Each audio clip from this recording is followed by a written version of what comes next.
வேட்புமனு தாக்கலின் போது தவறான தகவல்களை தரும் வேட்பாளர்கள் மீது என்ன மாதிரியான நடவடிக்கை தேவை என மக்களிடம் கருத்து கேட்டது புதிய தலைமுறை. அதற்கு மக்கள் தெரிவித்த கருத்துக்களை இப்பொழுது பார்க்கலாம். எல்லா கணக்குகளையும் தகவல்களையும் சரியான முறையில் கொடுக்கணுங்கிறது என்னோட கருத்து. அதை கொடுக்க தவறினால் அவர் இந்த முறையோடு சரி, அடுத்து எந்த நாளும் அவர் நிற்க கூடாதுங்கிறது தான் என்னுடைய முக்கிய கருத்து. தாக்கலின் போது அது விவரங்கள் தவறாக குறிக்கப்பட்டிருந்தாலோ அல்லது சொத்துக்கு மைப்பு குறையாக இருந்தாலோ அவர்கள் மீது நடவடிக்கை எடுக்க வேண்டும். தவறாக குறிக்கப்பட்டிருந்த பின்னர் நம்மளுக்கு தெரிவிக்கப்படும் அவர் பதவி பறிக்கப்பட வேண்டும்.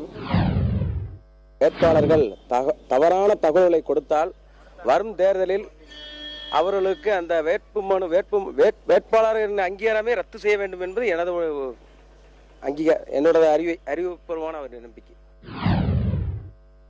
அப்படி அளிக்காத பட்சத்தில் வருங்காலங்களில் தேர்தல் கமிஷன், தேர்தல் அலுவலர் அவர்கள், தேர்தல் அதிகாரி அவர்களும் இணைந்து வருங்காலங்களில் அவர்களுக்கு வாக்கு போடுகிற உரிமையையும் ரத்து செய்து வருங்காலங்களில் தேர்தலில் நிற்கக்கூடாது இது போன்ற வேட்பாளர்கள் என்ற உறுதிமொழியை தேர்தல் அலுவலர்கள் அளிக்க வேண்டும்.